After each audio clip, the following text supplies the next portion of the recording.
Hello readers by eyes and by ears, this is Mari Chan and welcome back to my channel.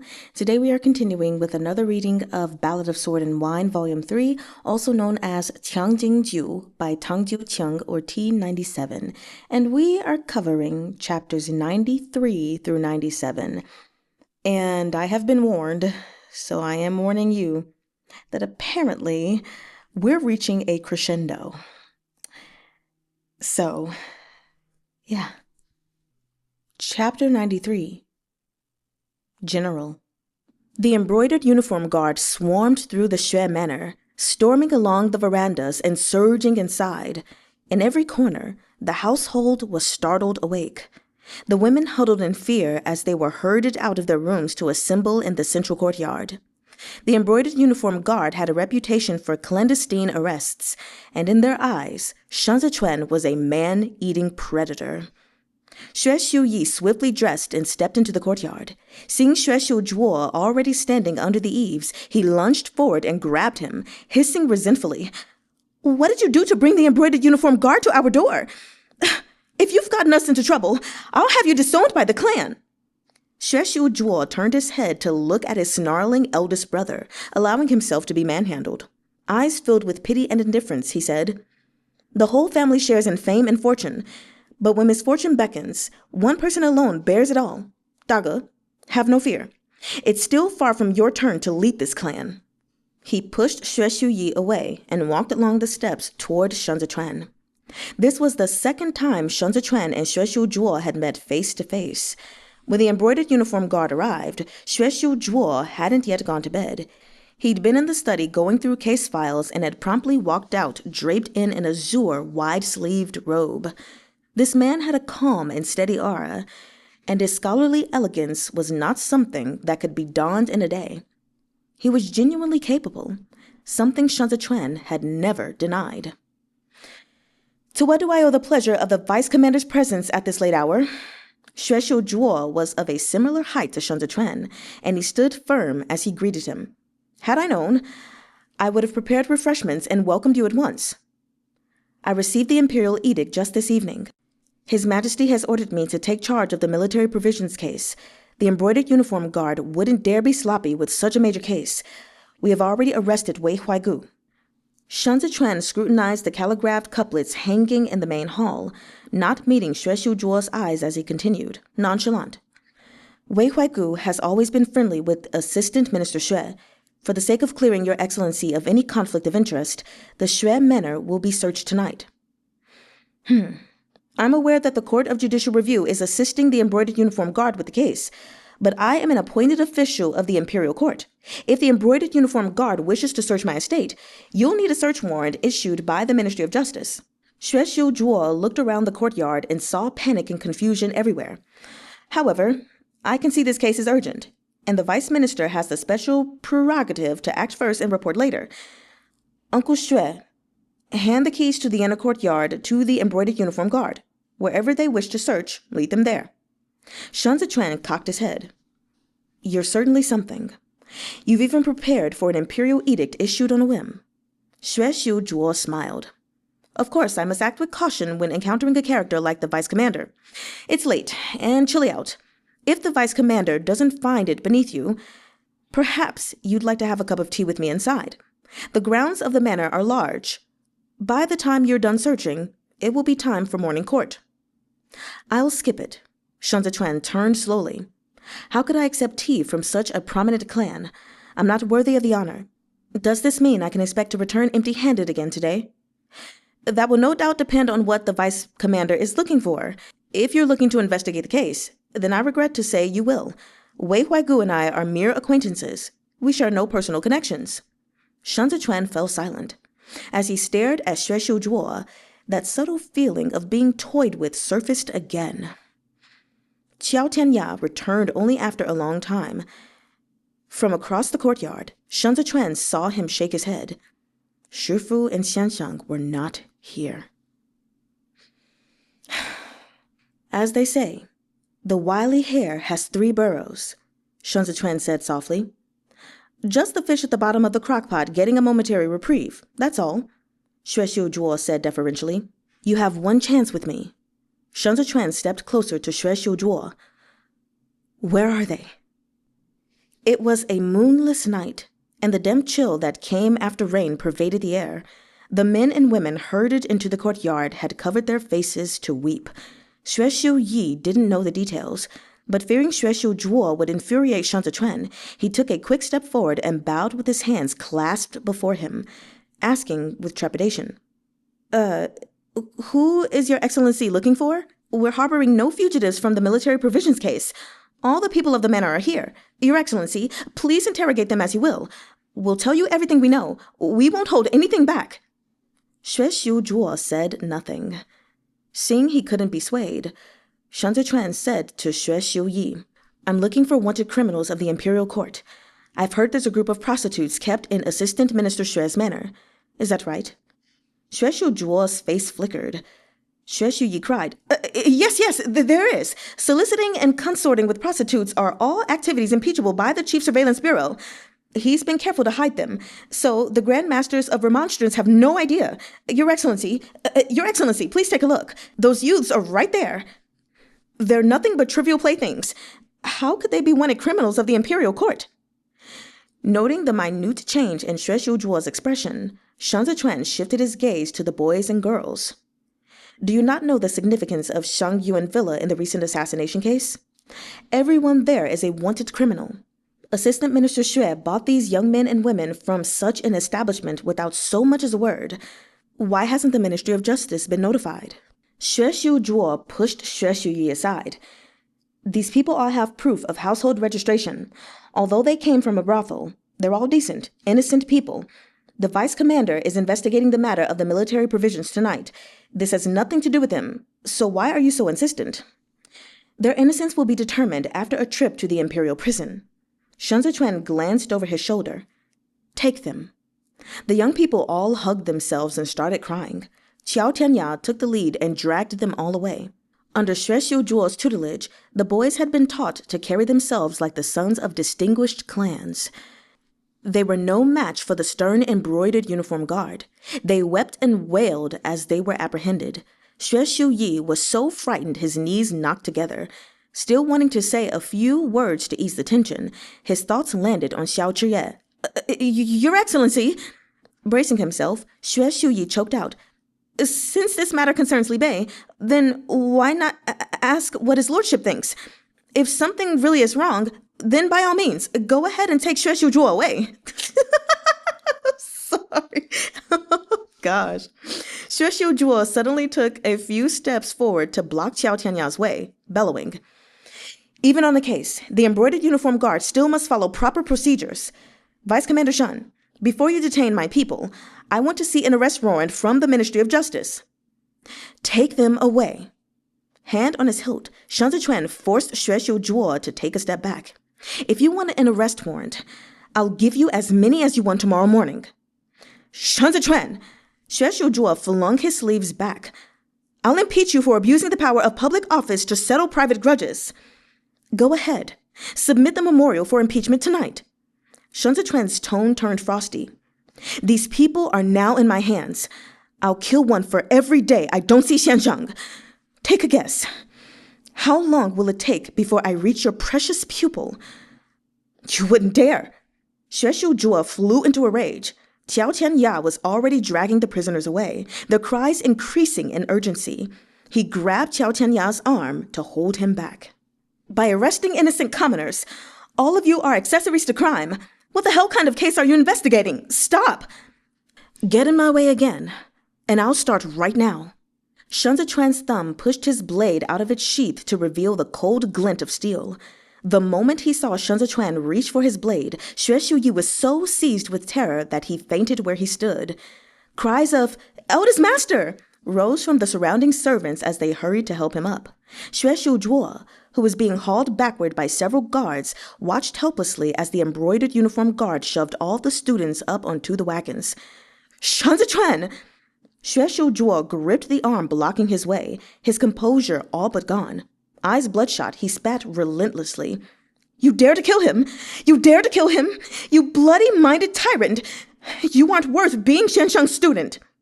Shen Zichuan leapt atop his horse and rode away, leaving Xue Xiuzhuo's shout of abuse behind. Far south of the beleaguered Libei frontier, the Bianjuan front was heating up as well. Lu Guangbai had returned to his camp for a rest, yet hadn't even dismounted when he saw his deputy general hastening toward him. "What's the matter?" The deputy general's expression was ugly. "General," he whispered, "Chidu has dispatched a military inspector eunuch here. He came escorting this year's provisions."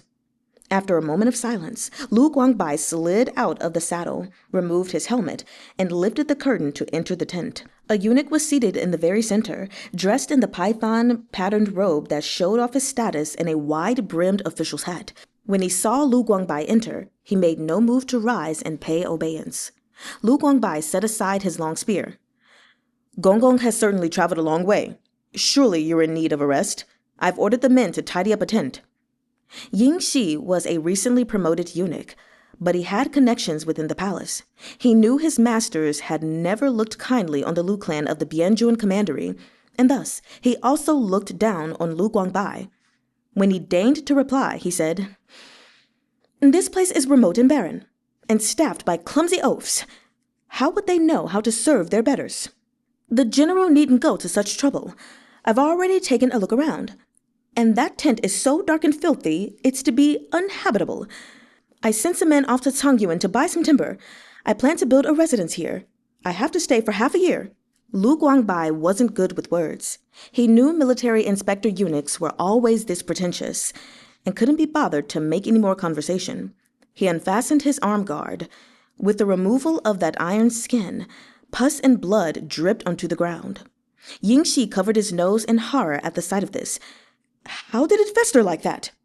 The deputy general had dragged a medicinal chest over to dress Lu Guangbai's wounds, but when he saw his arm, he exclaimed, "General, it's rubbed raw.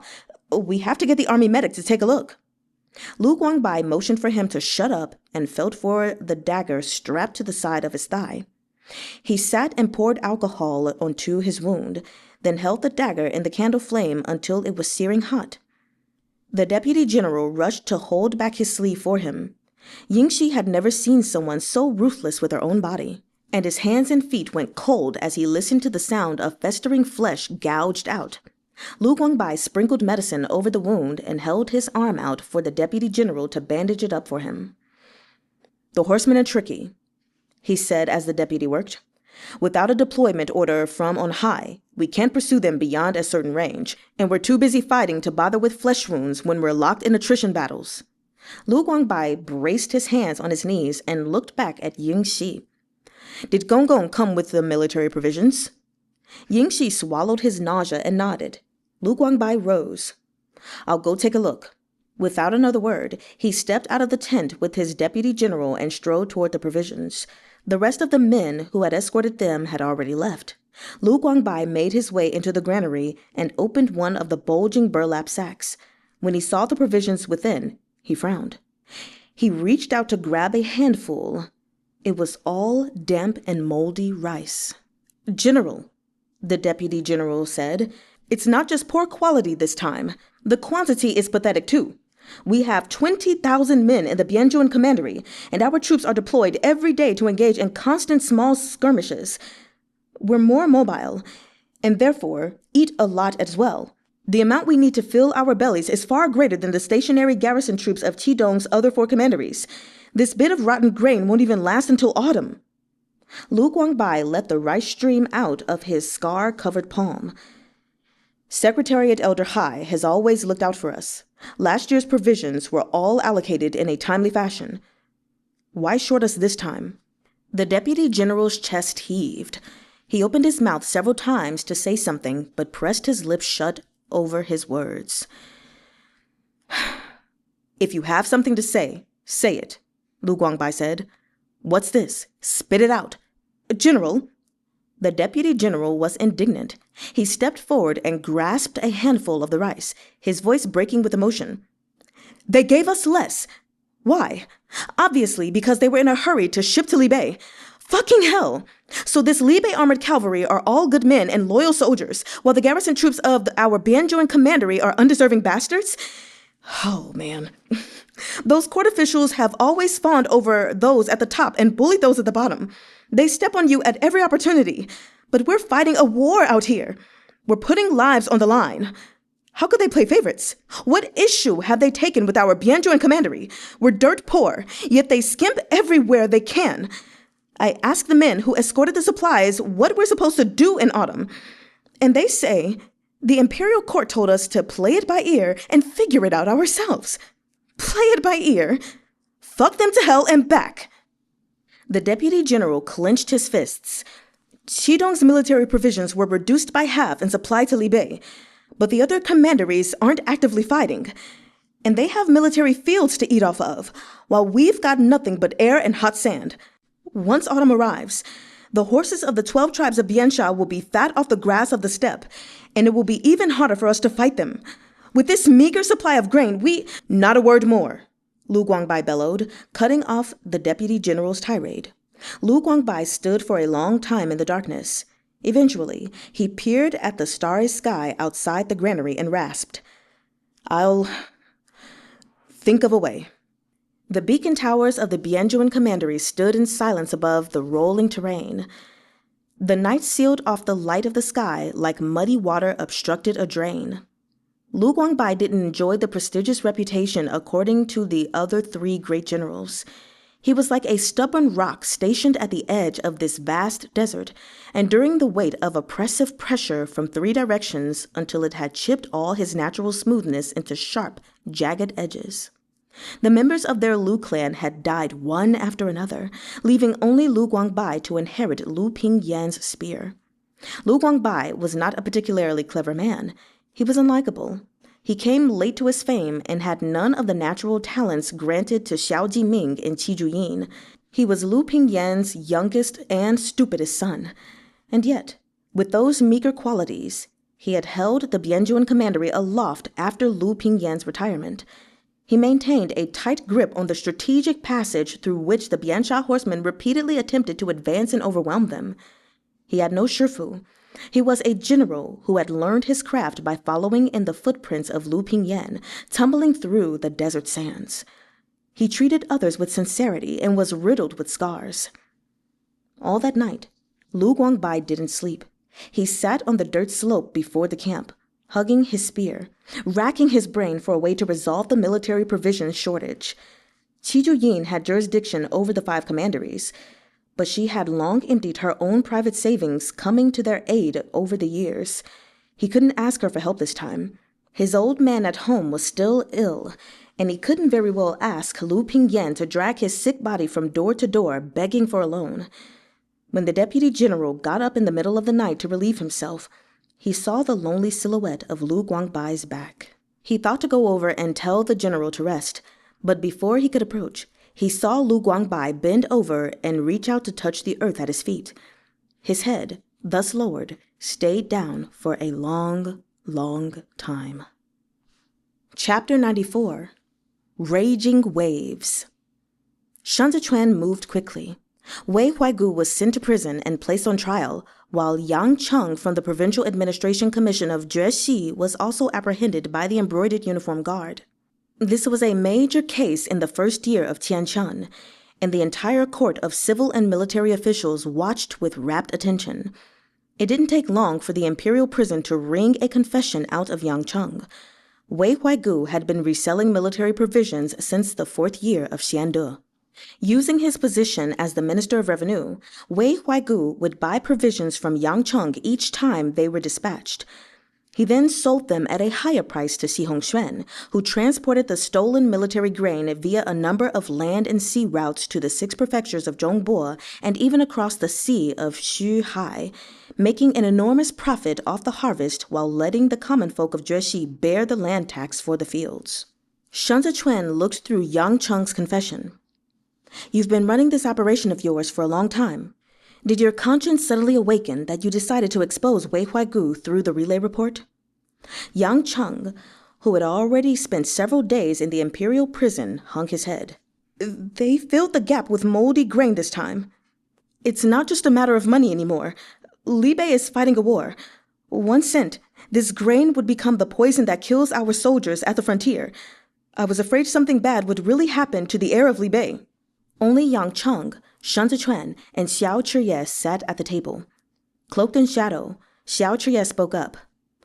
You were so certain this grain would reach the heir of Li Bei's mouth? Yang Cheng shifted uneasily. His lips were pale.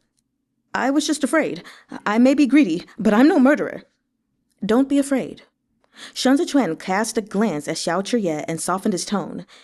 You may be in the imperial prison, but this case is being personally overseen by His Majesty. If you have anything to say, you can feel safe telling us. The contrast between these men was stark. Yang Cheng gulped. He was still dazed from the interrogation he'd endured last night. I didn't know, he muttered. I didn't think... What didn't you know? Shen Zichuan asked gently. I didn't think something would actually happen to the heir of Li Bei. Yang Cheng began to sob weakly. I didn't know. I was worried the Li Bei armored cavalry would be defeated because of this and let the Biansha horsemen in again. Xiao Chiye leaned forward, his shadow like a ferocious beast that loomed over Yang Cheng. In a voice like ice, he said, So you knew these military provisions would cause the Li Bei armored cavalry's defeat, yet you still sealed them up and loaded them into the wagons. You deserve to die. Yang Cheng shivered under Xiao Chiye's gaze. He cried incoherently, Your lordship, I confess, I deserve to die. You won't die. Shen Zichuan turned his peerless face to him, those expressive, upturned eyes brimming with compassion. The main perpetrator in this case is Wei Huaigu. He used his position to coerce you. There was nothing you could do. I understand how difficult it must have been. Surely his lordship understands as well. Yang Cheng, you entered civil service in the era of Yongyi. You've been an official in Jueshi half your life, and you climbed your way up to the post of Assistant Administration Commissioner. You're a capable man.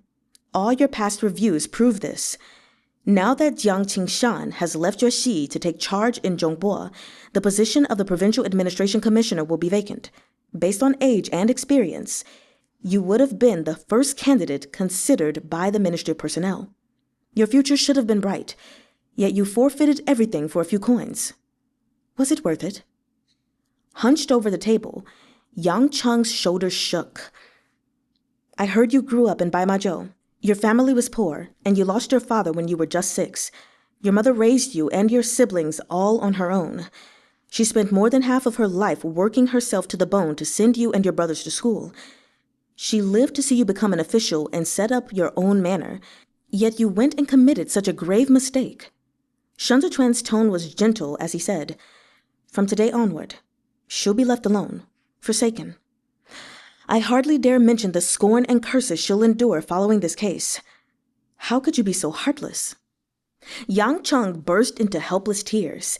He was a scholar at his core. The social virtues of propriety, justice, integrity, and honor were deeply ingrained in him. He was a filial child, attending to his mother's every need when he was home. Burying his face in his hands, he cried, I've made such an unpardonable mistake. I'm worse than swine. I'm too ashamed to see her again. This case is not yet closed. Whether or not you'll be executed remains up for debate. Xiao Chiye tossed the confession down and looked sidelong at him. Since you still know shame, you must have a shred of conscience left. The questions I'll ask you next will be off the record. Answer truthfully, and I'll find a way to preserve your life so your old mother can live her remaining years in peace. If you dare make a mistake and conceal the truth, I'll have you beheaded tomorrow at Duancheng Gate for all to see. With one relay report, you sold out Wei Huaigu and upset quite a number of people's golden rice bowl. You are the inside of this operation. You should understand best what fate awaits the widows and orphans your co-conspirators will leave behind. Without me to vouch for you, the lives of everyone in your family are in danger. Yang Cheng wept for a long time. When he finally cried himself out, Shen Zichuan brought up a cup of hot tea. Hastily wiping his tears, Yang Cheng thanked him twice over. He was silent a long while, holding the tea in both hands, then said, Your lordship's willingness to protect me is a life-saving kindness. I wouldn't dare ask to re-enter civil service as an official again. A sentence of exile is lenience enough. This case implicates too many. It's a long story, so I will tell it to your lordship slowly. Since the first year of Xiande, The state treasury has been horribly depleted. The Ministry of Revenue's account books are a mess. During his time as the Grand Secretary of the Grand Secretariat, Hua Siqian colluded with Pan Rugui to approve many construction projects that squandered public funds. Most of them weren't actually built, like the Linlang Garden in Qingzhou. These gardens were merely a pretext to pass the Grand Secretariat's scrutiny and get approval to draw money from the state treasury. Everyone involved knew this illegal collusion between officials and merchants. Money flowed into their pockets like water. Wei Huaigu approved me in the 4th year of Shande. I'll be honest, Your Lordship. I knew I shouldn't touch this money, but I felt I had no choice. When provincial officials like us entered Chudu, the Pan and Hua factions took turns calling on us and asking for ice respects. I'm sure you know that former practice of buying a promotion with bribes. The noble clans have the inherent dignity of their status to help them along. The ones truly held back by these ice respect and coal respect bribes were officials like me with common households. Without money, we couldn't enter the central administration. Without money, we couldn't get anything done at all. That year, Jueshi faced a plague of locusts, and not a single grain was harvested from any of the 13 cities. It was Jiang Qingshan who shouldered this burden and saved our lives. He opened the commercial granaries by force to offer aid to commoners and prevented hunger from deteriorating into famine. But this made Jiang Qingshan a thorn in the side of the business tycoons of Jueshi. The capital was all too aware of this. Debtors waited outside the doors of his home, and his elderly mother had to work the loom to help pay off his debt. But what debt was this? We all knew he was repaying the debt on behalf of Chudu. Yet, there's one thing no one else knew, save for the officials in the Provincial Administration Commission of Jueshi. Just how timely Zhongbo's defeat was. The state treasury was empty then, and Jueshi was in crisis. Li Bei and the Bianzhuan commandery still had to fight the Biansha horsemen. Even the harvest down in Hezhou was dismal. Common people across these regions had been starving to death since the beginning of the year. The Ministry of Revenue was backed into a corner, yet they had no way to provide aid to anyone because the state treasury had been drained dry. Hua Siqian owed every region an explanation, and Hailiang Yi was already digging into the accounts. Hua Siqian was in a terrible fix. When the Hua clan in Dicheng sold some of their manors, the Xi clan snapped them up. We all knew that Hua Siqian was selling assets to fill the hole in the state treasury, but there was no way he could replenish a pit of that size alone. Thus, Hua Siqian began to collect on his debts. Whether Hua Siqian got his money back, I don't know. But this was the moment the Biansha horsemen launched their assault at Chashi River. The garrison troops in Duanzhou suffered a crushing defeat, and Shenwei fled from the enemy and holed himself up like a tortoise, leading Zhongbo's prefectures to fall one after another. Thanks to the Libei armored cavalry and Qidong garrison troops providing reinforcements from the north and south, our forces stopped the Biansha horsemen at the gates of Chudu. But although the land was reclaimed, the massacred cities had become hollowed-out shells. The relief grain Jueshi received that year was precisely the grain that belonged to the dead of the 6 prefectures of Zhongbo. Shen Zichuan shot to his feet. He stood in the darkness without saying a word. Xiao Chuye's heart chilled as well. He and Shen Zichuan had made many guesses in the past, but it had never occurred to them that the defeat of Zhongbo had been orchestrated for the purpose of filling the empty granaries across the empire, thereby saving Hua Siqian and the other officials whose positions were at risk because of the investigation into the state treasury. More than 100,000 people died in Zhongbo. Stupefied, Shen Zichuan gripped the edge of the table. His gaze seemed to lose focus as he spoke, his voice growing hoarse. More than 30,000 soldiers. Do you know what you're saying? This revelation had blindsided him. He had spent 6 years convincing himself that all those people had died because of a struggle for power. Those bright and spirited people, those young faces, all of them had been alive once, just as Jimu had. Duanzhou had been first of all. They'd all died tragic deaths. The singing that reverberated in the Chashi sinkhole would remain Shen Zichuan's nightmare for a lifetime. The defeat of Zhongbo had left countless victims. No one had collected the bodies of the soldiers who fell in battle. The dreams of the survivors drowned in blood.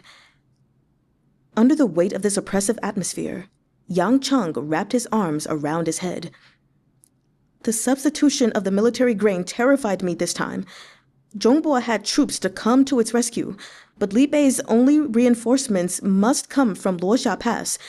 If the Biansha horsemen were to breach Li Bei, I'd become a sinner condemned through the ages. The arrival of the Biansha horsemen and the fall of Zhongbo were too well timed. Xiao Chuye's voice was cold. It was no coincidence that the Hanma tribe shifted their troops south to the Chashi River crossing. It was because they received information. If that was true, the Hanma tribe's recent encounter with Xiao Jiming at the eastern side of the Hongyan mountain range was no coincidence either. There were people everywhere in the empire relaying information to the 12 tribes of Biansha, in Chudu, in Zhongbo, in Libei, even in Qidong. These people kept the 12 tribes of Biansha as their own tame beast, like raising a jackal so famished it would tear into anything you tossed at it. And when necessary, they would let it through the border to gobble up traces of any filth they couldn't wipe clean. I can't say if anyone else in the central administration is selling provisions, Yang Cheng said fearfully. But it was such a close call this time. There are reserves in the state treasury now, and the Grand Secretariat is carrying out stringent audits of the Ministry of Revenue's accounts. It'd be treason to allow the Biansha horsemen to invade our nation again. I don't know. I didn't dare take the chance. There are people monitoring my private correspondence, so I could only inform Chudu through the relay report. Shan Zichuan suddenly grabbed Yang Cheng and lifted him out of his seat. If you wanted to report Wei Huaigu, why did you affix the Ministry of Revenue's tag when you sent the missive? The instant the report entered Chudu, it landed in Wei Huaigu's hands. The teacup slipped from Yang Cheng's fingers. Amid the sound of porcelain shattering, he said in a trembling voice, "What? No, I affixed it with the tag of Ministry of Justice." Shan Zichuan was stunned. Shaking with fear, Yang Cheng said in disbelief, "I'd be dead if this report landed in Wei Guaihu's hands. I've heard the Minister of Justice, Kong Qiu, is a man of courage. He isn't from a noble clan, so he wouldn't delay things or cover for Wei Huaigu. I checked it over and over before dispatching it to make sure. It was the Ministry of Justice I tagged." "We've been had." Xiao Chuye held a hand out to steady Shan Zichuan, his eyes flinty. Wei Huaigu isn't the culprit this time. When Wei Huaigu received that relay report, he knew someone had already read its contents. It was blackmail. He had to turn himself in. Chapter 95. The State. Wei Huaigu, a man over 50, had been stripped of his official robes and treated as a common prisoner. He stood shackled on the other side of the iron bars from Xiao Chuye. No one had maltreated him in the days since he'd been put on trial. His hair, which had been tied up in a top knot, was tidy, and his face was clean. Yet he seemed to have aged several years in a few short days. He looked haggard. The trial ended last night. Wei Huaigu sank down into the chair in his cell. "My confession has been submitted, and I'm awaiting my sentence. What more do you two wish to ask?" Embezzlement of state treasury funds, resale of military provisions for private profit, the poisoning of frontier generals. All three are capital offenses. Xiao Chuye looked closely at Wei Huaigu. Wei Huaixing has also been stripped of his position and thrown in prison pending impeachment. The Wei clan has fallen and knocked out 2 court ministers with it. You've made no attempt to refute it. What? Did you find your conscience this time? This matter concerns Li Bei, who would dare bend the rules or play favorites. No one would speak up for me. Wei Huaigu leaned back in his chair as if he were still sitting in his seat at the Ministry of Revenue's office. He looked at Xiao Chuye. Even your father has come out of retirement to take up command in this crisis. I'm sure His Majesty hasn't slept a wink in the past few days. The Prince of Li Bei is the same tough nut he used to be. He knows how best to execute a rap on the knuckles. You knew those provisions would be delivered to Li Bei when you were filling wagons up with moldy grain, but you still did it, didn't you? You weren't the slightest bit afraid that no one would speak up for you then. Xiao Chuye took a step toward the bars. To send that rot into my daga's mouth. Adulterating the supplies was only the first step. When the grain arrived in Libe, you bribed the officials in charge of the granary to close one eye and send it to the camps. This was the second step. Then you bribed the mess cooks of the Libe armored cavalry and fixed this poison into the dishes before they were served to the soldiers at the frontier pass. This was the third step. Xiao Chiye stopped and slanted a look at Wei Huaigu. These arrangements required time and effort. The moment the whole scheme came to light, you would never be able to deny your involvement. Now, not only will you not get away with it, you'll be subjected to an interrogation by the Ministry of Justice, which will expose your history of reselling military provisions for profit. You must have considered this. Wei Huaigu didn't respond immediately. He glanced at Shen Zichuan, who had been sitting behind Xiao Chiye all this time, and laughed. Our Gongzi has made progress during these 6 years in Chengdu. Back when you first entered the capital, you spent your days picking fights and baying for blood. He pointed at Shen Zichuan. Vice Commander Shen knows this all too well, right? That's why I said Xiao Fangxu has an iron fist. To dare polish his son against the edge of a blade. You have your father to thank for the man you are now. Xiao Chiye looked at Wei Huaigu with indifference. It was Shen Zichuan who pushed aside the confession statement and sat forward. With both hands clasped lightly on the table, he said without a hint of emotion, "That's right. You look upon today's Xiao Zi'an and find it unfair. During the reign of Shande, your son frittered away his days mixing with the brothel crowd. By the time the Grand Secretariat was seeking new personnel in the current reign of Tianchun, entering officialdom through the imperial examinations would have been an insurmountable challenge for him, even if he wanted to. You're growing old, yet the Wei clan has no lawful son capable of upholding the clan's name. You pinned your hopes on a marriage alliance, but unfortunately, the Fei clan saw the writing on the wall. Commandery Princess Zhao Yue married into the Pan clan instead.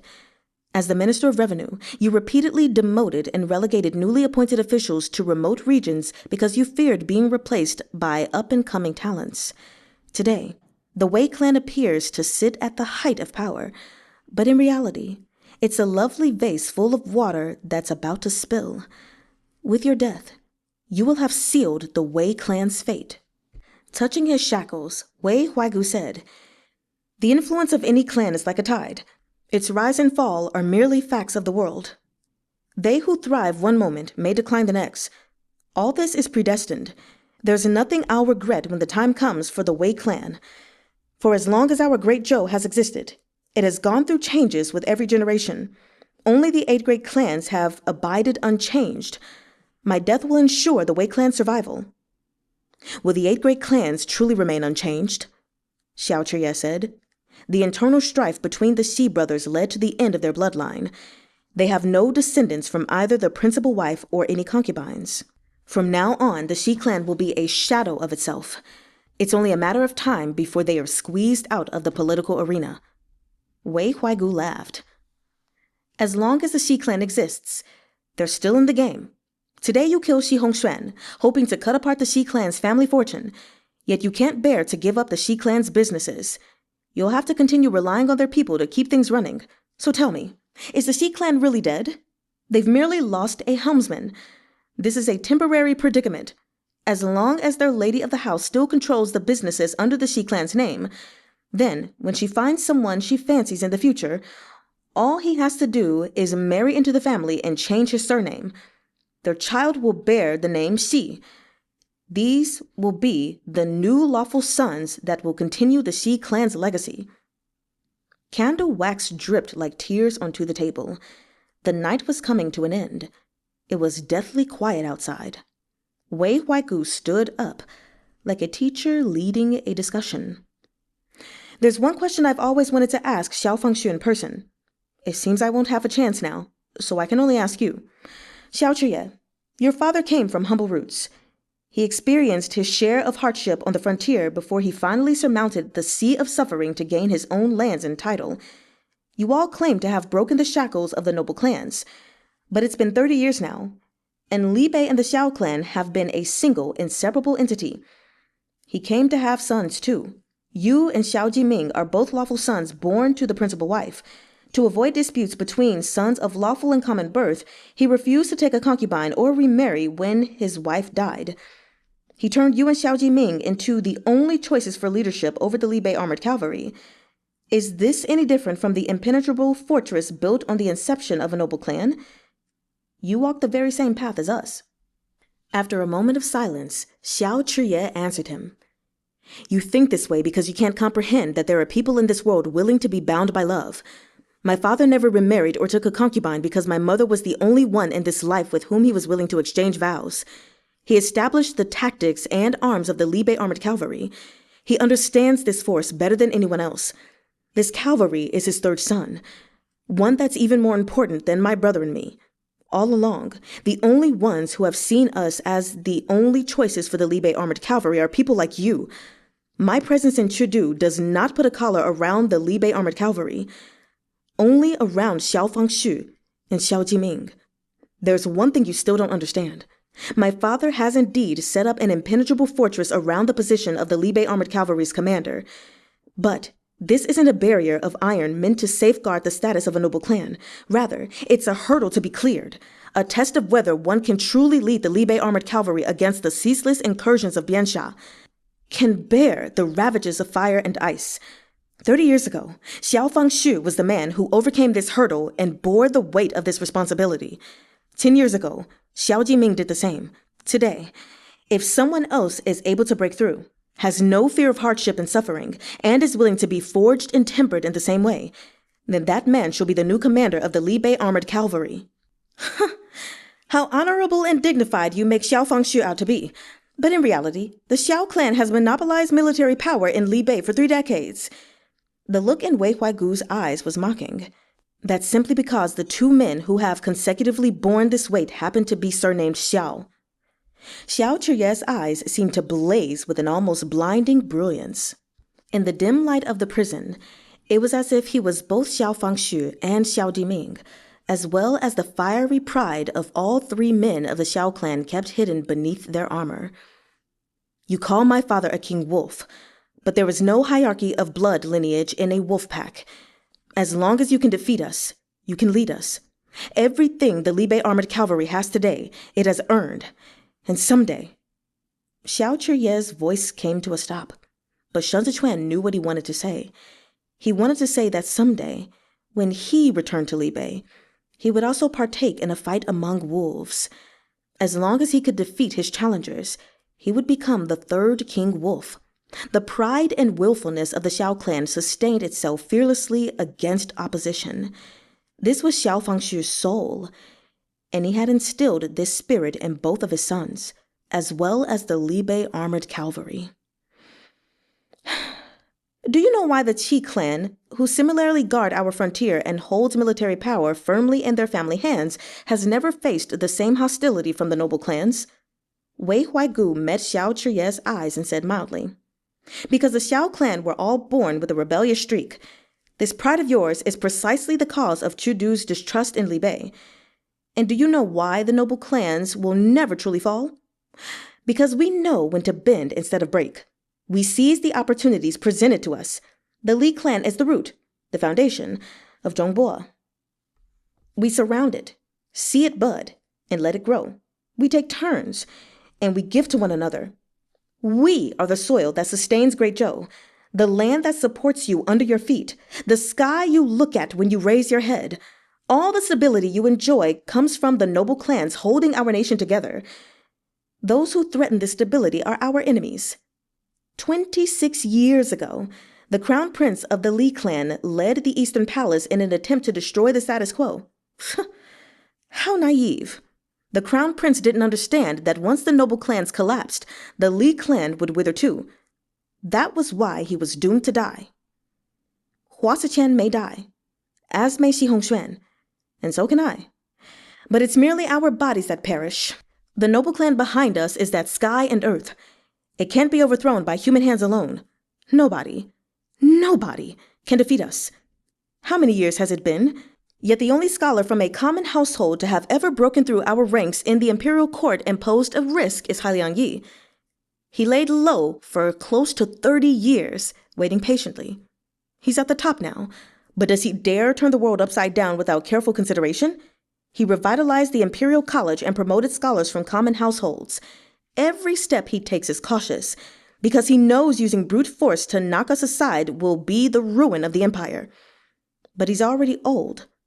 How much longer will he live? After his death, this little plank bridge he constructed will crumble and fall apart. He can't possibly succeed.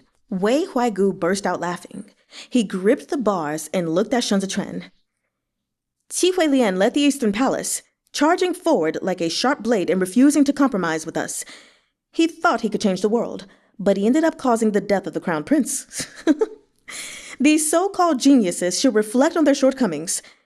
His is a cautionary tale of radicalism. Stop him! Sun Zichuan jumped to his feet. Xiao Chuye lunged forward, but it was too late. Wei Huaigu had begun to cough violently. He doubled over, his cupped hands full of blood, and lifted his eyes to look at the two of them. Enduring the excruciating pain, he gasped through bloody teeth. You can't win. You're doomed. Doomed to fail. Xiao Chuye kicked the cell door open, hauled Wei Huaigu up, and pried his jaw open. Foul blood trickled down his chin as Wei Huaigu's life guttered out. His convulsing limbs gradually stiffened, his eyes still open in a final glare. The flame of the candle died. Only the whine of the wind could be heard inside the prison. The Imperial heir! Xiao Chuye dropped the corpse and raced out with Sun Zichuan at his heels. The sky was brightening outside, but the city was still shrouded in dense, dark clouds. The passing rainstorm threatened to resume at any moment. A heaviness hung in the air, cut by the chaotic patter of running footsteps. Xiao Chuye pushed open the door of the prison and saw the panic-stricken girls inside. The stench of blood assailed his nostrils. Every one of the boys had been killed, their bodies strewn over the ground. Sweat beaded on Xiao Chuye's temples. He clutched Wolf's Fang's hilt as his eyes swept across the terrified faces of the living and the dead. He and Sun Zichuan hadn't made any move yet. So who had killed the Imperial heir? Cool wind blew against Xiao Chuye's drenched back as he and Sun Zichuan stepped out into the courtyard. He was still staring when he heard galloping hoofbeats behind them. His voice breaking from the jolting stride, Fu Man shouted in a fluster, Your lordship, please come to the palace quickly. His Majesty is in terrible danger. What? Okay. Xiao Chuye started forward, but Sun Zichuan took hold of Xiao Chuye's arm and held him back. He was so calm his gait made Fu Man shiver. What do you mean by danger? Make yourself clear. His Majesty is critically ill, Fu Man cried, snot and tears running down his face. He urgently summons his lordship for an audience. There is an important matter he wishes to entrust to his lordship. Chapter 96. The Fall. Well, I don't like the sound of that title. The iron-gray sky presaged the inevitable storm. Xiao Chuye removed Wolf's Fang at the entrance of the palace and stepped into the long, dark hallway. Eunuchs knelt on either side, heads bowed. It was silent both inside and outside Mingli Hall. With scuttling steps, Fu Man led Xiao Chuye to the door and lifted the curtains. The drapes within the bedchamber hung low, the air in the room thick with a suffocating heat mixed with the stench of blood. Your Majesty, look, Fu Man whispered between sobs. His lordship is here. From behind the drapes, Li Jianheng grunted. Send everyone else away. We wish to have a chat with the Marquis. No one is to disturb us before the Secretariat Elder arrives. Fu Man shuffled quietly out with the other servants. Ci-an. Li Jianheng shifted on the sheets. Open the curtains. Xiao Chuye lifted the hanging drapery away from the bed. The sheets were mottled with blood. Li Jianheng looked as if he was soaking in a pool of filthy crimson. His chest heaved as he struggled for breath. Brother. Tears and sweat covered Li Jianheng's pale face. He wiped at his brow with a trembling hand, smearing his entire face with blood. Where the hell have you been? The anxiety was killing me. Okay, I'm sorry. I normally don't say anything, but okay, why is he covered in blood? Okay, Mudru, did you do something? Anyway, let me continue reading. Mudru was lying on her... Wait. What? Okay. Mu Muju was lying on her side next to Li Jianheng, already dead. What's happening? Huh? Okay. Xiao Chuye suddenly felt a little lonely. He had known this must be a trap, yet he had come anyway, all to earn this one last brother from Li Jianheng. Fuck, what's happening? Oh shit. Oh fuck. Oh shit. Oh fuck. Okay, I'm calm now. Not really, but the friendship of their reckless youth had been crushed to dust beneath the unforgiving wheels of power. Yet in this moment, it seemed to have been glued back together. He felt transported to the past. He pinned back the curtains and rasped. It was windy on the way here, and there were too many people on Shunwu Street. I couldn't ride as fast as I liked. Li Jianheng lifted the hand on his stomach and looked at the seeping stab wound there. You've been so good to me. You knew the danger in coming here, yet you still came. It wasn't in vain that I called you my brother. Oh my god. Oh my god. Oh my god. Also, is Muju really dead? Is it bad for me to question this even though it says already dead? Maybe it's because I'm reading Salted Fish. She could not be dead for real. You know, if you know what I'm saying, without saying it. Oh my god! Okay, let me not flip out while reading.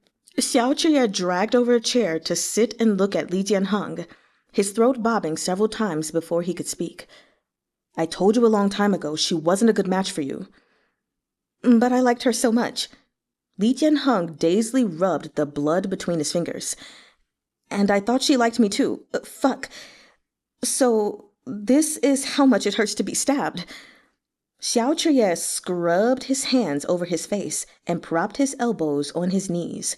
Did you call me here to tell me something? Li Jianheng's eyes found him, and he chuckled as Xiao Chuye threw his tears before his face crumbled again. Voice breaking, he choked out. I called for you, and you came. What the fuck is wrong with you, Xiao Zan? Don't you know this place is surrounded? That they're waiting for you out there with swords in their hands. Just as Xiao Chuye had done when resolving tough situations for Prince Chu in the past, he calmly nodded. I know. Li Jianheng swallowed another sob. If you hadn't come, I wouldn't have to apologize. Xiao Chuye's eyes were bloodshot. You're the emperor. The emperor doesn't need to apologize.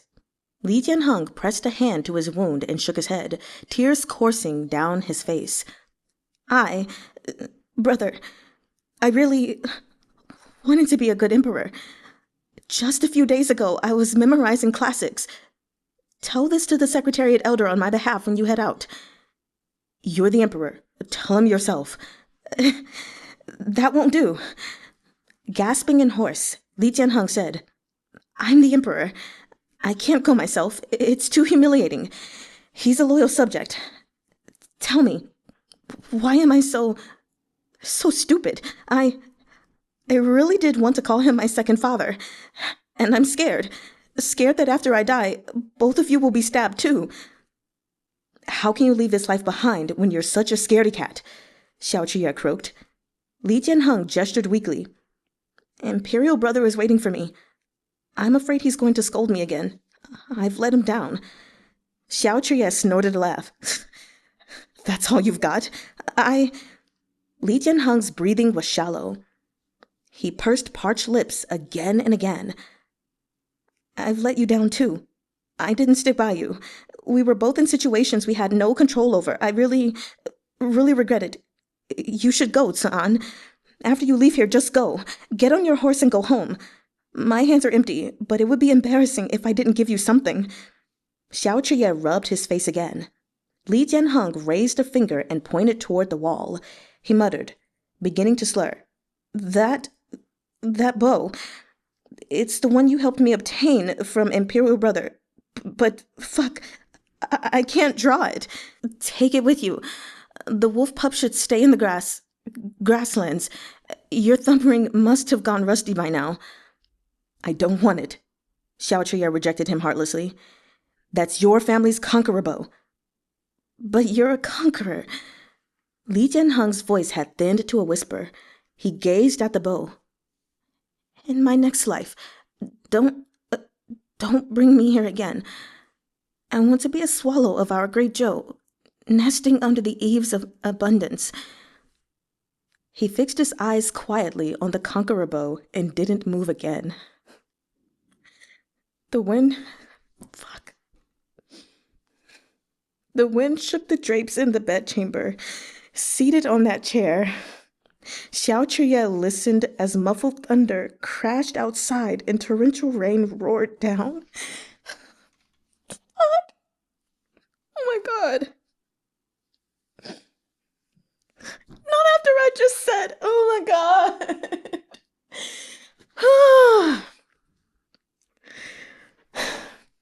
All right. Okay. Well, I need a break. Han Chung finished his last mouthful of tea, holding the cup in his hands as he walked out the door to look over the soldiers of the 8 great battalions, standing by for battle. He flung the teacup to the ground and boomed at the top of his lungs. "The Imperial Army has scant 8,000 men in Chudu. The men at the drill grounds at Mount Funk can't provide reinforcements if no word reaches them. Xiao Chuye is already a caged beast. Today, we must take him down." Rain pounded the ground. The thunder of densely clustered footsteps wrapped around the Imperial Palace. Sheaths scraped against armor as the 8 great battalions laid siege to the Imperial bedchamber. Fu Man's legs went weak as he listened. All the eunuchs cowered in the corners, lest they be sacrificed to these swords. Xiao Chuye finally stood. Under the hatching of light and shadow, he drew down the bedchambers for Li Jianheng. Only then did he turn around and take down the conqueror bow that weighed 100 caddies. The doors had been thrown open. Xiao Chuye pushed aside layer upon layer of fluttering drapery and walked out into the sluicing rain without a backward glance. Han Chung raised a hand, and his men drew their blades. There was nothing for him to shout because they had already won. In this heavy downpour, they wanted to reverse the tide and make Xiao Chuye kneel once more. Xiao Chuye looked out at that sea of dark heads. He stepped out from under the palace eaves and walked down the long steps. He had no blade.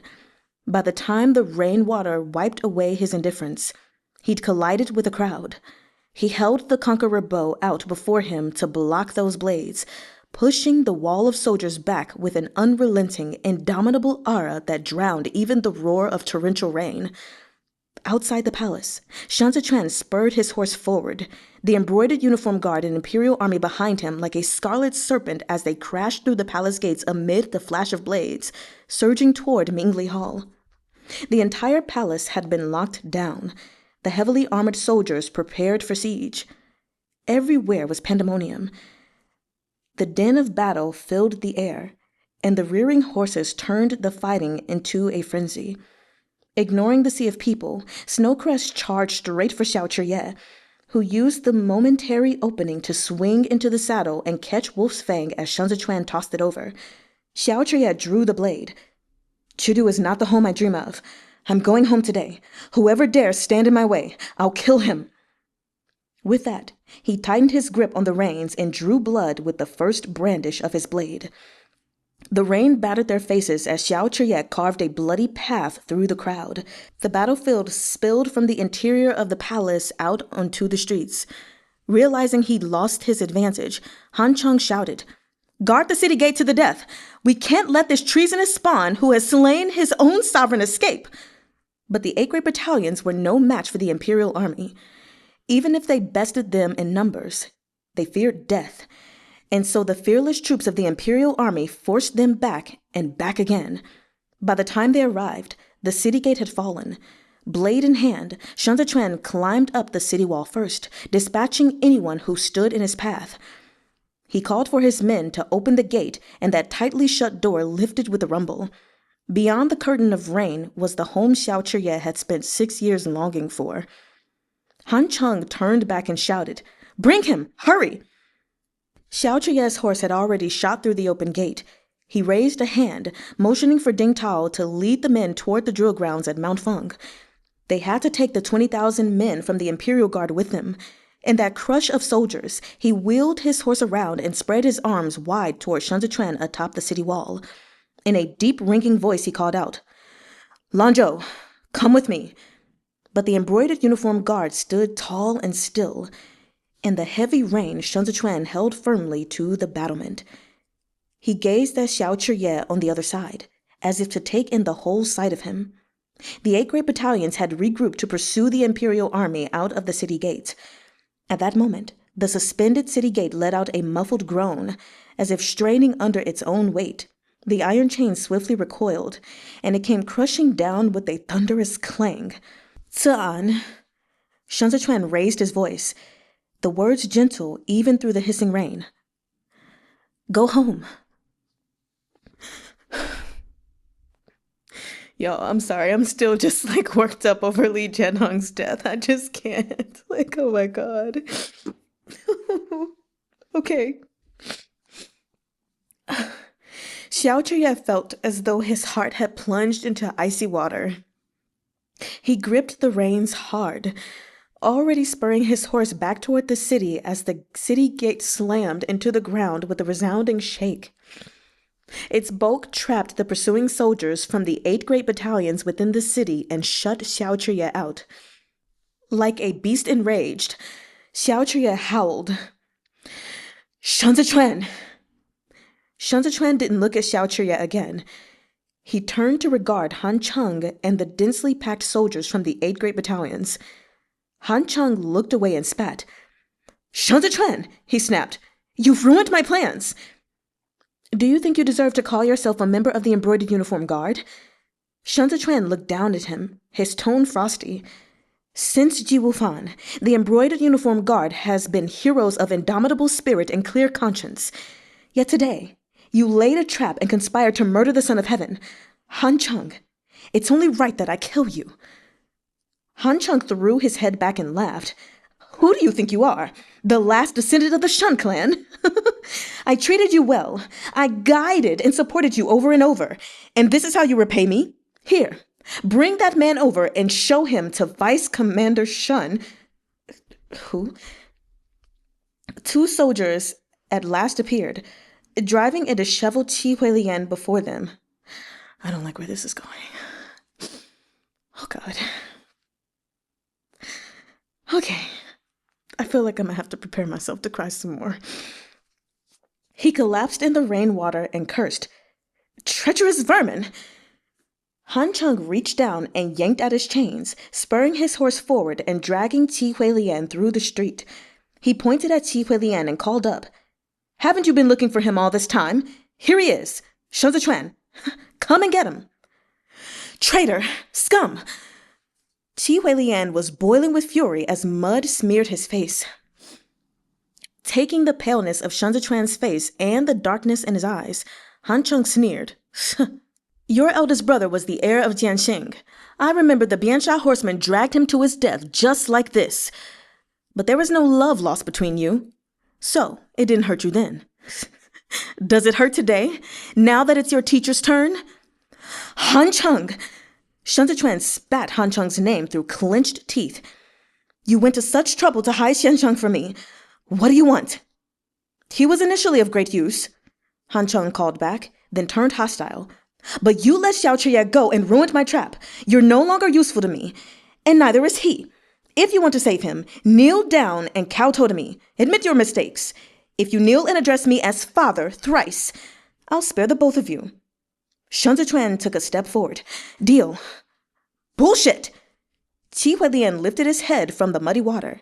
He scraped off the filth and staggered to his feet. Eyes fixed on Shan Zichuan, he cried, "I didn't teach you the scroll for you to accept humiliation. I, Qi Huilian, refuse to bow even to heaven and earth. How can my student kneel to this odious scum?" His shackles clanked and clattered. Kicking up muddy water, Qi Huilian stumbled forward and shouted at the top of his lungs, 100 years passed like a dream." I'm going to read this footnote number 5 and then start it over. The quote is, 100 years have passed as if I were dreaming I was a butterfly. From Double Tune, Traveling by Boat in the Night. Autumn Thoughts by Ma Zhiyuan, a poet and celebrated playwright from the Yang Dynasty. 100 years passed like a dream, and still I come and go as I wish. I've lived a life of wealth and glory, fame and fortune, and I... He laughed maniacally as he tugged at the chains around his neck.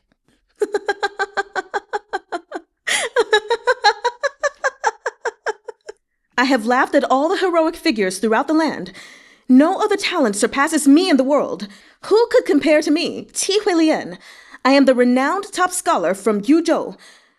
First, in all 3 levels of the civil exams, when I declared before the throne and counseled the emperor, Han Cheng, where were you? You were just a rat in a ditch. Ti Huilien swayed as if intoxicated as he stood in the rain. Vermin like you are unworthy of carrying my shoes. The noble clans are the rotten boils on this land. Tell Haliang Yi that the Zhou Empire is already beyond remedy. Neither he nor I have the ability to turn the tide. Ti Huilien laughed as he turned around haughtily and spat at Han Cheng. But I won't admit defeat. In this life, I will only teach the throne. I will only serve as imperial preceptor. Lanzhou, the cage is broken, and the world will surely plunge into turbulence. I taught you all I could. Why not?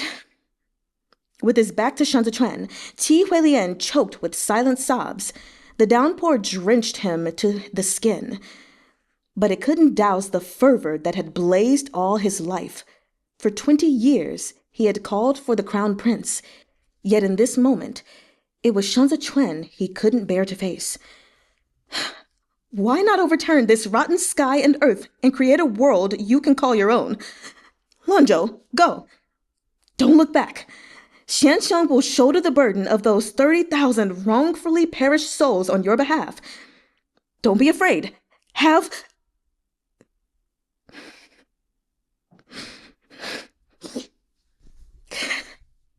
Han Cheng's blade...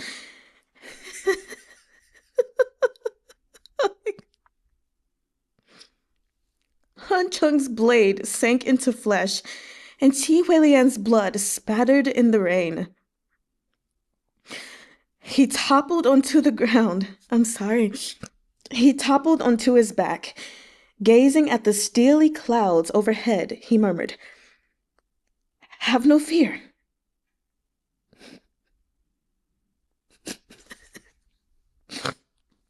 Okay, sure.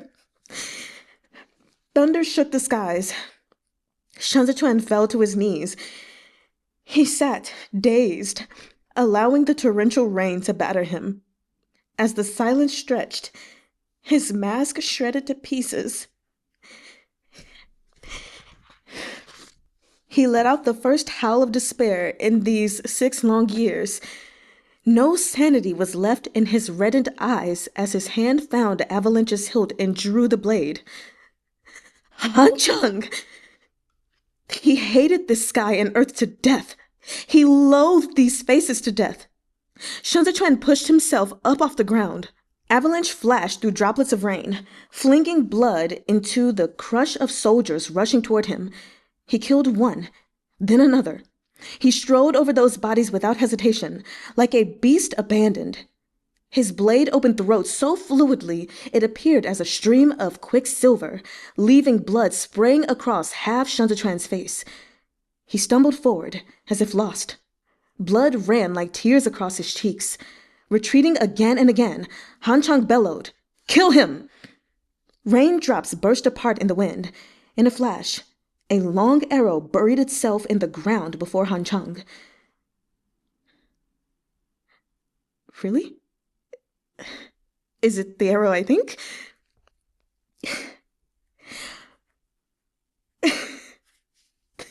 Xiaochuya.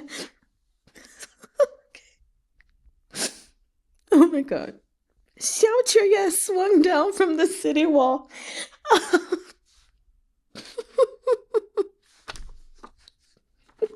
Oh, man.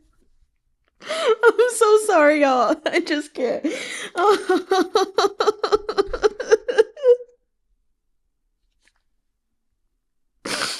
Okay.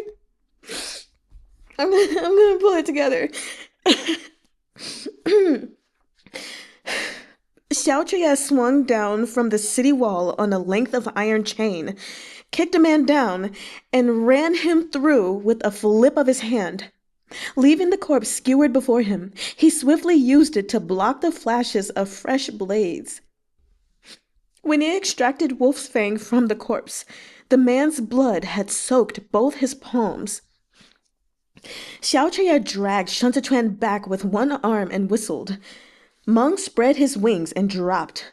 In the chaos, the falcon fell upon Han Cheng's right eye. Han Cheng scrabbled his hands across his face in panic. He heard the thunder of hooves beyond the walls. Ding Tao had led the men charging back toward the city. "Break down the gate!" Ding Tao yelled. The Imperial army swept forward, but before they could make a move, a dull boom rang out again as the gate was slowly hoisted up. Dragging the iron chain, Fei Sheng wheezed and led the embroidered uniform guard to heave with him. "Fuck them and their ancestors. This son of a bitch is so heavy. Damn it. Your lordship, get on your horse and go." Snowcrest streaked in through the gap as Chudu was engulfed in the sounds of slaughter. Across the empire, those same sounds echoed through the Bianjuan commandery as the men fought for their lives. Lu Guangbai could barely lift his spear now. He shouted as they withdrew. "Where are the reinforcements?" The deputy general, wounded himself, answered, They didn't come." The rain drummed against the sand. Lu Guangbai looked back in the direction of the camp. Xiao Chuye had pulled Shan Zichuan up onto his horse. He pressed him to his chest as they broke through the heavy rain toward the city gate. Lightning flashed and thunder boomed. A rift seemed to have been torn in the sky as the rain poured down mercilessly onto the desert sand. Lu Guangbai ripped off his tattered cloak and nailed his spear into the ground at his feet. He said over the blowing storm, "We can't fight anymore." Lying at the side of the sandy slope, the deputy general looked at him. "Fate wants to bind me here for life, but this is not the path I choose." Piece by piece, Lu Guangbai stripped off his armor, engraved with the Zhou Empire's emblem. He wiped the wind and water from his face, his eyes filled with world weariness and his words with self-mockery. "The desert sand has buried my brothers. I no longer wish to submit myself to a meaningless fate. The imperial edict can't save my men, and the imperial court can't feed my mounts."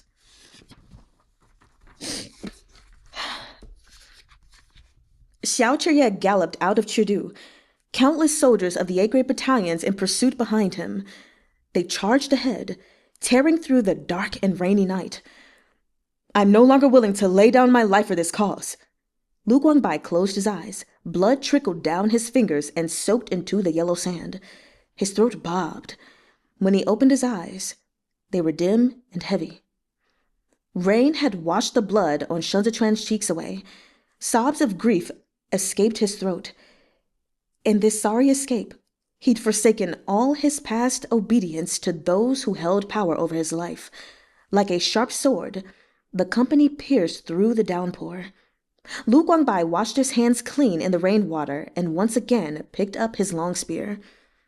They were all prisoners on the run from fate.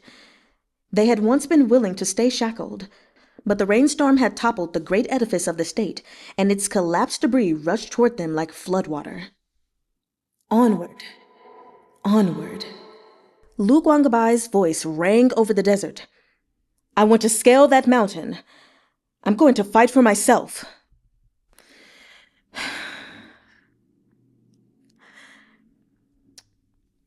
Chapter 97. In Pain. The rain that had fallen without cease for several days subsided at last in a drizzle, leaving the public roads a river of mud. Chengdu fell into a state of mourning. The sudden death of the young Tianshan emperor shocked the city, and rumors spread like wildfire behind closed doors. The Marquis of Dingdu, Xiao Chuye, had colluded with the vice commander and northern judge of the embroidered uniform guard, Shan Zichuan, to assassinate the emperor and seize the throne. As the Tianshan emperor had no imperial heir, The ministers presented a memorial requesting the Empress Dowager preside over pressing matters of state in place of the emperor. She repeatedly excused herself on the grounds that the harem must not interfere with state affairs. It was only after the chief commander of the embroidered uniform guard, Han Chung, kowtowed thrice in remonstration that she was convinced to step in. With the 8 great battalions reassuming control over Chidu's patrols and defenses, the streets crawled with soldiers at all hours. The common folks didn't dare venture outside, and the taverns and brothels shut their doors. The old, bustling Chidu was a thing of the past. Even the vermilion walls and glazed tiles appeared washed out in the misty drizzle. Han Liangyi had collapsed several times as he wept before the imperial coffin. He now lay at home, unable to swallow even a drop of medicine. His hair seemed to have paled to white overnight, and the spirited eyes that once gleamed with brilliance had dimmed. After all the tears he had shed, they appeared muddled and cloudy. "Teacher." Kong Chu sat at the foot of the bed with his head bowed. "You must take medicine. The world is in turmoil, and everyone is waiting for you to take the helm and steer the state toward stability once more. You must have a care for your health." The tear tracks at the corners of Han Liangyi's eyes had yet to be wiped clean. His gaze drifted, and it was only after a long time that he said, "Take the helm and steer the state back toward stability? Borjan, what can I do? The situation can no longer be saved." The bamboo tub in the courtyard tapped gently against the rock in the stream, exposing the cracks spidering across its surface. Rain whispered down, but it couldn't cover those scars. Han Liangyi was simply too old. His vitality had been eroded by the ups and downs of his post, and now there were signs he might never recover from his illness. Grief overwhelmed Kong Chu. He sat where he was, weeping with his face in his hands. How did it come to this? Han Chung is a hypocrite. He speaks honeyed words while possessing the heart of a viper. He is petty and narrow-minded. Now that he's in power, the entire imperial court of civil and military officials will be walking on eggshells. Even worse, he chased Xiao Chuye out, leaving Li Bei without a shackle. From now on, Han Liangyi burst into a fit of coughing, then propped himself up and vomited blood. In his weakness, he couldn't hold back his sorrow and cried hoarsely as he gripped the edge of the bed. From now on, our territory will be torn asunder, and our nation will descend into chaos. The century-old empire of the Li clan will fall into ruins. I've sinned. I'm a sinner. I, Han Zhenshi, have spent all my life shamelessly navigating official circles to advance my own agenda. Yet all of it was vain toil for the benefit of those villains. Han Liangyi hung his ash-white head and wailed, his voice so hoarse and hopeless that it drove Kong Chu to despair. Teacher! Teacher! Kong Chu rushed to help him up, then looked back and shouted, "Help!" The curtain lifted, but it was Yao Wenyu who entered.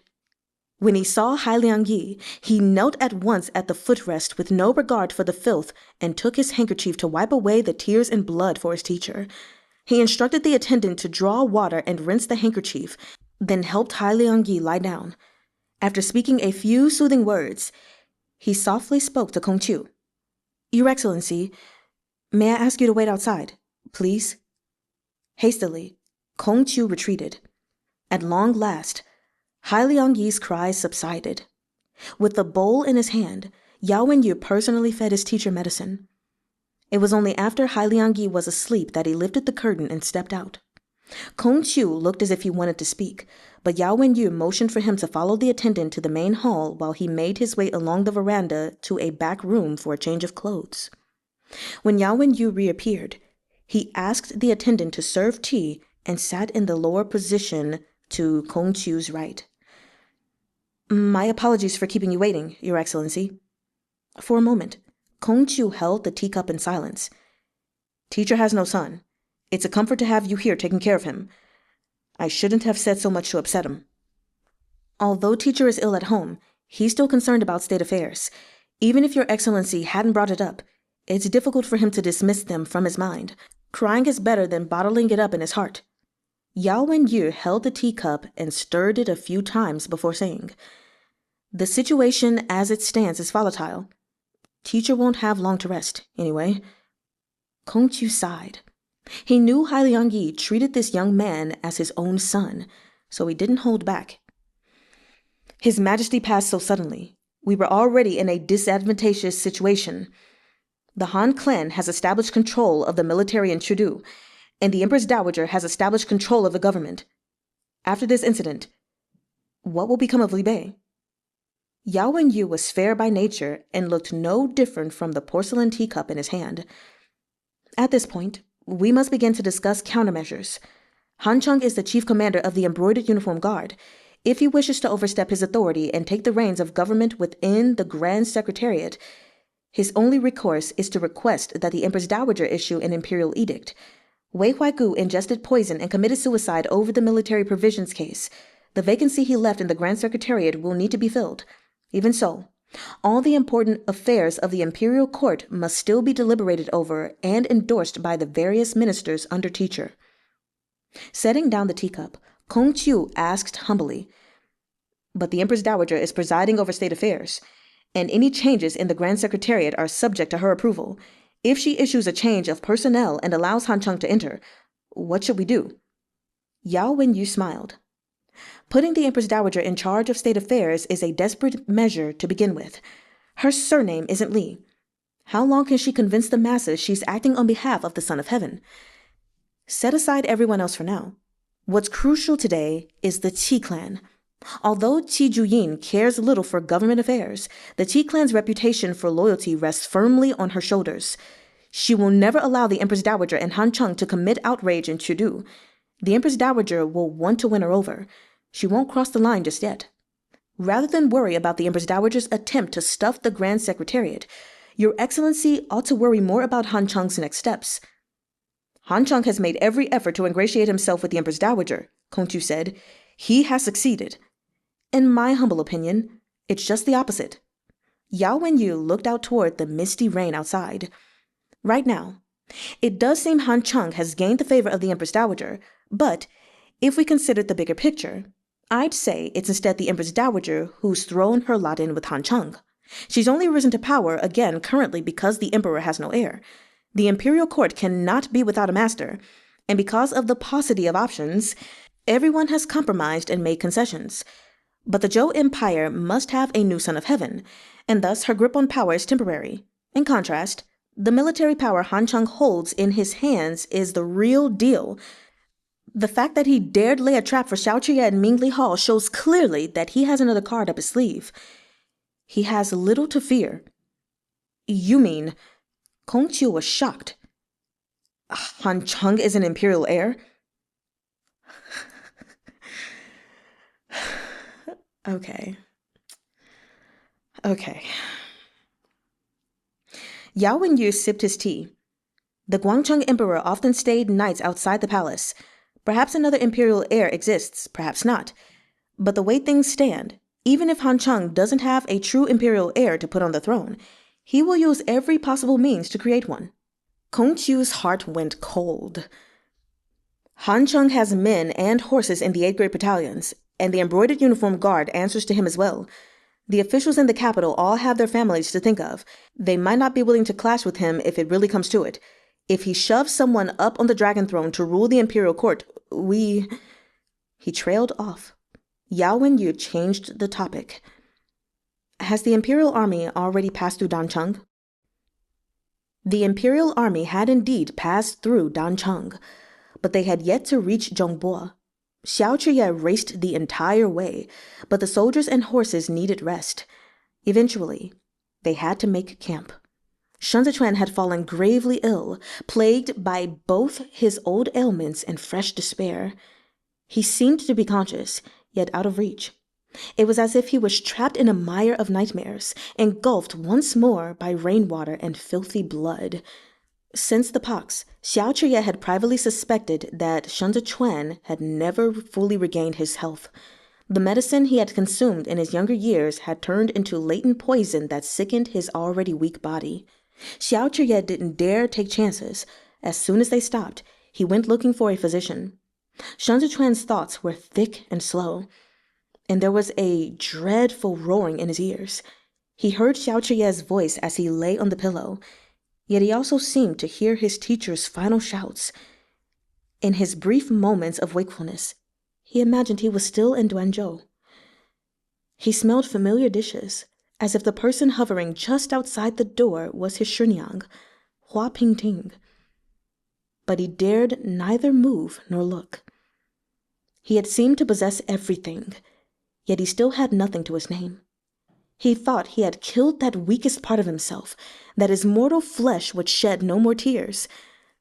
But he had been too naive, too full of youthful arrogance. It had only seemed so because he had yet to experience such immeasurable pain. He had come this far, only to feel as if he was being skinned alive.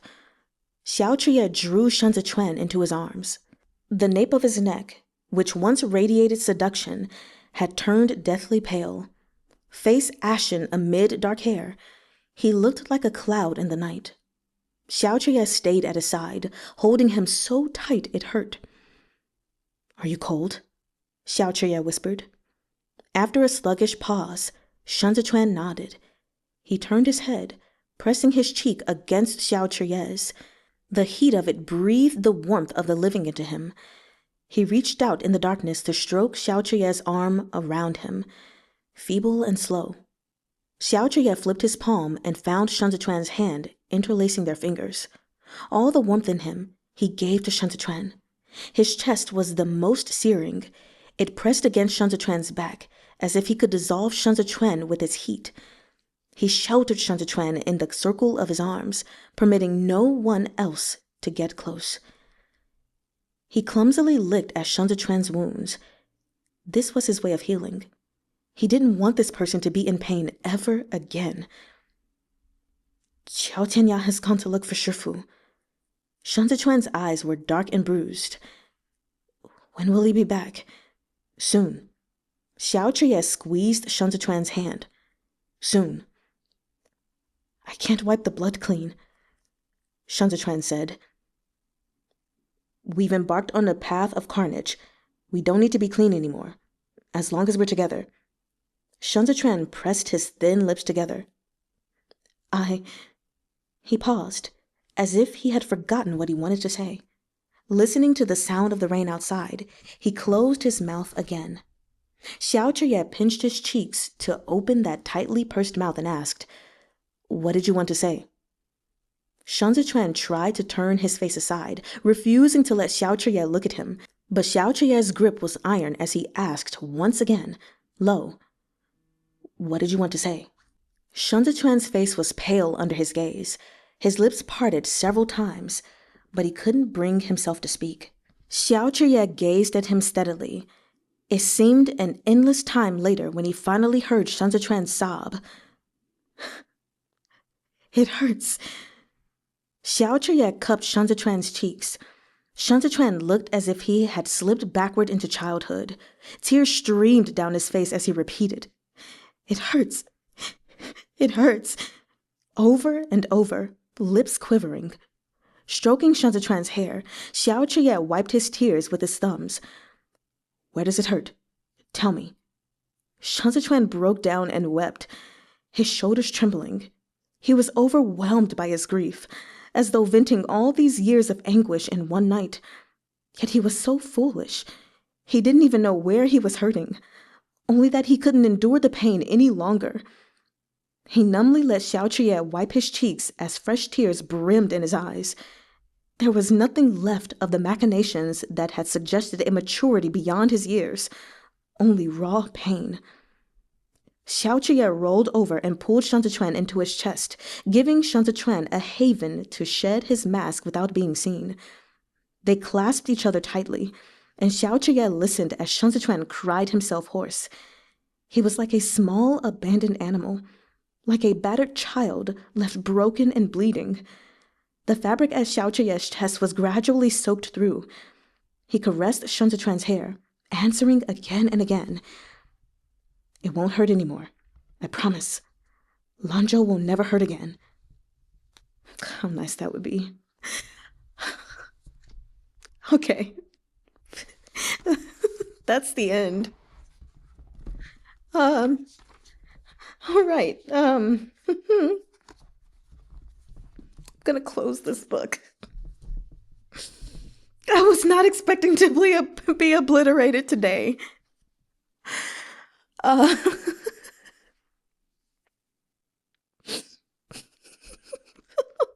God.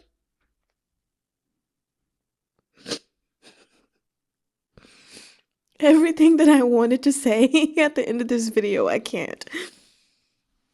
I can't.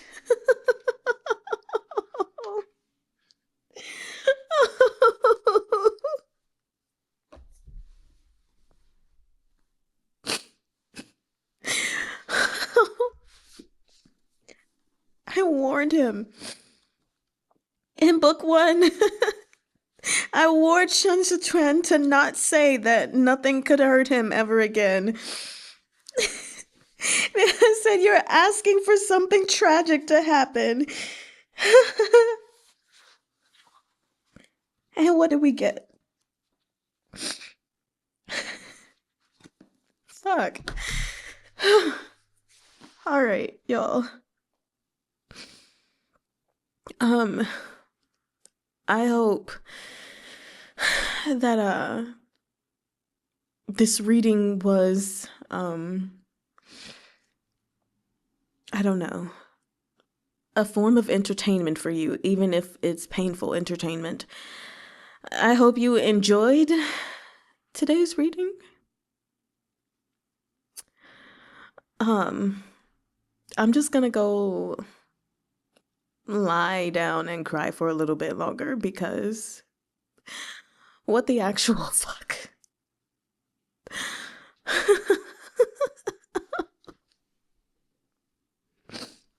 Well, I ain't even. Goodbye.